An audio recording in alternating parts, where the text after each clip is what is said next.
EPFO అంటే employees provident fund ఆర్గనైజేషన్లో సభ్యులుగా ఉన్న ఉద్యోగులు వారు అనేక రకాల సామాజిక భద్రతలను పొందుతారు.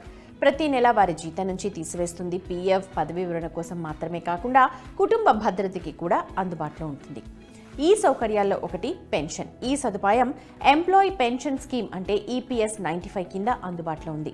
నిజానికి కంపెనీ ప్రతి నెల బేసిక్ జీతం అలాగే డిఏలో 12% తీసేస్తుంది. ఈ మొత్తం ఉద్యోగి పీఎఫ్ ఖాతాలో జమ చేస్తారు. కంపెనీ కూడా 12% తన సొంత వైపు నుంచి అందజేస్తుంది. ఇందులో 8.33% ఈపీఎస్లో జమ చేస్తారు. మిగిలిన మొత్తం పీఎఫ్ ఖాతాలోకి వెళ్తుంది. అయితే పెన్షన్ మొత్తం 15,000 బేసిక్ జీతంపై లెక్కేస్తారు. ఈ విధంగా ప్రతి నెల 1,250 రూపాయల ఉద్యోగి పెన్షన్ ఖాతాలో జమ చేస్తారు. అయితే ఈపీఎఫ్ఓ మొత్తం జీతంపై పెన్షన్ మొత్తాన్ని మినహాయించే అవకాశాన్ని కూడా ఇచ్చింది.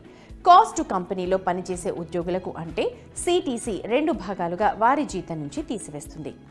కాంట్రిబ్యూషన్ మీ పెన్షన్ ఖాతాలో 10 సంవత్సరాలు జమ చేయబడి ఉంటే అప్పుడు మీరు పదవీ విరమణ తర్వాత మీ జీవితాంతం పెన్షన్ సౌకర్యాన్ని పొందుతారు. సెప్టెంబర్ 2014 తర్వాత 15,000 కంటే ఎక్కువ ప్రాథమిక జీతం ఉన్న ఉద్యోగులు ఈపీఎస్ 95 పరిధిలోకి రారు. ఉద్యోగికి ఎప్పుడు ఎంత పెన్షన్ వస్తుందో చూద్దాం. ఉద్యోగంలో ఉండగా చనిపోతే ఎవరికి ఎప్పుడు ఎంత పెన్షన్ వస్తుంది అన్నది కూడా అర్థం చేసుకుందాం. సాధారణ పరిస్థితుల్లో పదవీ విరమణ పెన్షన్ ఈపీఎఫ్ఓ ద్వారా ఇస్తారు. ఈ పెన్షన్ 58 సంవత్సరాల వయసు తర్వాత వర్తిస్తుంది. ఎంత పెన్షన్ అందుతుంది అనేది ఉద్యోగి సర్వీస్ కాలం బేసిక్ జీతం మీద ఆధారపడి ఉంటుంది. అయితే కనీస పెన్షన్ నెలకు 1,000 రూపాయలు. ఇక ఈపీఎఫ్ఓ సభ్యుడు 10 సంవత్సరాల సర్వీస్ పూర్తయిన తర్వాత ఉద్యోగాన్ని వదిలివేస్తారు లేదా ఈపీఎఫ్ వర్తించే ఏ సంస్థలోనూ పనిచేయలేదు. అతను 50 ఏళ్లు నిండిన తర్వాత తగ్గిన ధరలతో ప్రీ పెన్షన్ అంటే పెన్షన్ని తీసుకోవచ్చు లేదా 58 ఏళ్ల వరకు వేచి ఉండి పూర్తి పెన్షన్ని కూడా తీసుకోవచ్చు. ఇక ఒక సభ్యుడు ప్రీ పెన్షన్ ప్రయోజనాన్ని పొందినట్లయితే అప్పుడు 4% రేటు ప్రతి సంవత్సరం పూర్తి పెన్షన్ మొత్తం నుండి తీసేస్తారు. ఉదాహరణకి ఒక సభ్యుడు 58 సంవత్సరాల వయసులో 5,000 రూపాయల పెన్షన్ పొందుతున్నాడు. అతను 57 సంవత్సరాల వయసులో ఈ సదుపాయాన్ని పొందాలనుకుంటున్నాడు. అప్పుడు అతను 4% చెల్లించాలి. తక్కువ అంటే నెలకు 4,800 రూపాయల పెన్షన్ వస్తుంది. ఈ విధంగా అతను ఎన్ని సంవత్సరాలు పెన్షన్ తీసుకుంటాడో అది ప్రతి సంవత్సరం 200 రూపాయలు తగ్గుతూ ఉంటుంది. ఇక ఒక సభ్యుడు సర్వీస్లో ఉన్నప్పుడు పూర్తిగా లేదా శాశ్వతంగా అంగవైకల్యం చెందడం వల్ల సర్వీస్ను విడిచిపెట్టినట్లయితే అతను వైకల్య పెన్షన్ని కూడా పొందుతాడు. ఇక దీనికి కనీస సభ్యత్వం అవసరం లేదు. ఒక ఉద్యోగి ఒక నెల చందా చేసినా అతనికి జీవితాంతం పెన్షన్ వస్తుంది. ఇక ఒక వ్యక్తి ఉద్యోగంలో ఉండగా మరణిస్తే అతని వితంతువు పెన్షన్ పొందుతుంది. ఈ పెన్షన్ ఉద్యోగిలో 50% ఉంటుంది. అయితే దీని కనీస మొత్తం 1,000 రూపాయలు. అయితే ఉద్యోగికి చిన్న పిల్లలున్నా అప్పుడు ఇద్దరు పిల్లలకు 25 సంవత్సరాలకు పెన్షన్ లభిస్తుంది. పిల్లలకు పెన్షన్ మొత్తం వితంతు పెన్షన్లో 25:25% ఉంటుంది. వితంతువు జీవితాంతం ఈ సౌకర్యాన్ని పొందుతుంది. అయితే పిల్లలు 25 సంవత్సరాల పాటు పెన్షన్ పొందుతారు.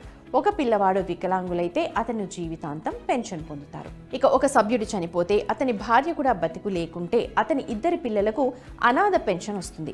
ఈ పథకంలో 75% వితంతు పెన్షన్ కూడా అందుబాటులో ఉంది. ఈ సౌకర్యం ఇద్దరు పిల్లలకు అందుబాటులో ఉంది. ఒక్కో చిన్నారికి కనీస పెన్షన్ 750 రూపాయలు. ఇద్దరి పిల్లలకు 25 ఏళ్ల వరకు ఈ సదుపాయం ఉంటుంది. ఒక బిడ్డ వికలాంగులైతే జీవితాంతం ఈ పెన్షన్ పొందుతారు. ఇక ఒక ఉద్యోగి ఉద్యోగంలో ఉండగా మరణిస్తే అతని నామినీకి పెన్షన్ లభిస్తుంది. అతను లేదా ఆమె కుటుంబంలో ఎవరూ సజీవంగా లేకపోతే మాత్రమే నామినీ సౌకర్యం అందుబాటులో ఉంటుంది. ఇక్కడ కుటుంబం అంటే భర్త, భార్య, పిల్లలు. ఇక ఒక సభ్యుడు వివాహం చేసుకోకపోతే, ఎవరిని నామినీగా చేయకపోతే ఈ పరిస్థితిలో సభ్యుడు మరణించినప్పుడు అతని తండ్రి డిపెండెంట్ పెన్షన్ ప్రయోజనాన్ని పొందుతారు.